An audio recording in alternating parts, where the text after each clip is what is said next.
Quando criamos uma transação, por padrão, GeneXus criará tabelas associadas para armazenar as informações que incluímos através de sua tela. No vídeo anterior, vimos que essas tabelas poderiam ser inicializadas usando o Business Component associado à transação, por meio de uma variável coleção carregada usando um Data Provider. Mas GeneXus já nos oferece uma solução para inicializar os dados correspondentes a uma transação, sem que tenhamos que fazer todas as etapas anteriores manualmente. Obter o Business Component, criar o Data Provider, a variável coleção, chamar o Data Provider, fazer o Insert. Para fazer isso, a transação conta com uma propriedade abaixo do grupo Data, chamada Data Provider. Vamos ver com a transação Category. Por padrão, está em False, mas vamos passá-la para True. Com isto, estamos dizendo que haverá um Data Provider associado, e nesta nova propriedade, informamos que o usaremos para inicializar os dados da tabela. Assim, vemos ao gravar que se criou um objeto do tipo Data Provider, que foi chamado Category Data Provider. Além disso, se não tivéssemos a propriedade Business Component da transação em True, a teria colocado em True, fazendo que se crie, então, o Business Component associado com a transação. Se abrirmos o Data Provider, podemos ver que já nos oferece o código para que simplesmente completemos os dados das categorias. Este código é praticamente uma cópia do que fizemos antes manualmente. Então copiamos o código que tínhamos escrito para um novo Data Provider. Com isto, já definimos como o Data Provider irá atribuir valores para as novas categorias a serem criadas. O que ainda não pensamos é o momento em que esse Data Provider será chamado para executar a tarefa. Se pensarmos sobre isso, o momento certo será quando se cria a tabela no banco de dados. No entanto, para não sobrecarregar o processo de criação das tabelas, o GeneXus adiará a execução do Data Provider até o momento em que se execute a aplicação, que será o momento em que realmente precisamos que os dados estejam na tabela. Mas no nosso caso, a tabela já está criada e não terá dados porque vamos eliminá-los. Pressionamos Remove Data e com isso se eliminam os dados de Category e de Attraction.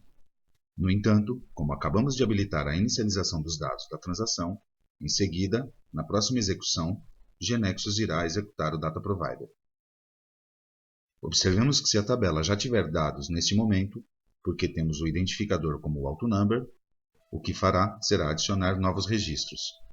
Ou seja, não importa se já existia uma categoria Museum, irá inserir outra. Não é o nosso caso, já que tivemos a precaução de esvaziar a tabela antes. Caso contrário, se o identificador não fosse AutoNumber, teríamos que indicar seu valor para cada novo grupo do Data Provider. E, se já existissem na tabela registros com os valores que estamos adicionando, serão atualizados. É que ao tentar fazer a inserção via Business Component, encontrará a chave duplicada, e o que faz é um update. Por isso, neste exemplo, mudaria o valor do nome da categoria Museum por este outro com muitos M's. Bem, para preencher com dados a transação Attraction, faremos o mesmo que fizemos antes com Category. Vamos executar o que foi feito até agora. F5. Vemos que a lista de navegação informa que deverá ser executado o programa de inicialização da tabela Category e também da tabela Attraction. E vemos na execução que efetivamente executou esses programas. E voltamos a ter dados nas tabelas. Observemos os identificadores. Lembremos que são autonumerados. Bem, se agora ou mais tarde precisamos modificar o Data Provider de inicialização, adicionando, por exemplo, uma categoria que não tínhamos contemplado inicialmente, ao fazer F5, GeneXus notará que alterou o Data Provider e voltará a executá-lo. Mas ao fazê-lo, como já existiam as categorias Museum, Monument e Tourist Site na tabela, com IDs autonumerados, então voltará a inseri-las com novos IDs, além de inserir a nova. Temos uma maneira de evitar isso, criando um índice unique para o nome da categoria, para que se verifique antes de inserir o registro que esse valor não esteja repetido. Não faremos isso aqui. Executemos e excluímos manualmente os novos registros duplicados. Observemos que a transação segue funcionando em tudo ou mais, de forma padrão, ou seja, continuaremos inserindo, atualizando e excluindo seus dados através da tela, como sempre. Suas regras serão executadas e será capaz de usar o Business Component associado, como fizemos antes. O que vimos só afeta a inicialização de seus dados.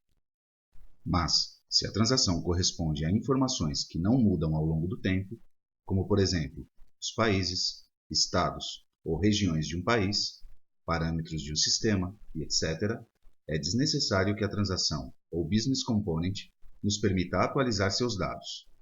Para garantir que os dados não sejam alterados, configuramos a propriedade Update Policy em Read Only. Até aqui, o uso da transação corresponde mais ou menos ao conhecido, onde a transação tem sua tabela associada. Mas temos outros casos nos quais os dados da transação são obtidos de outras fontes, que podem ser consultas complexas ao banco de dados, que inclui buscar informações em várias tabelas, ou consultas a outros bancos de dados, e etc.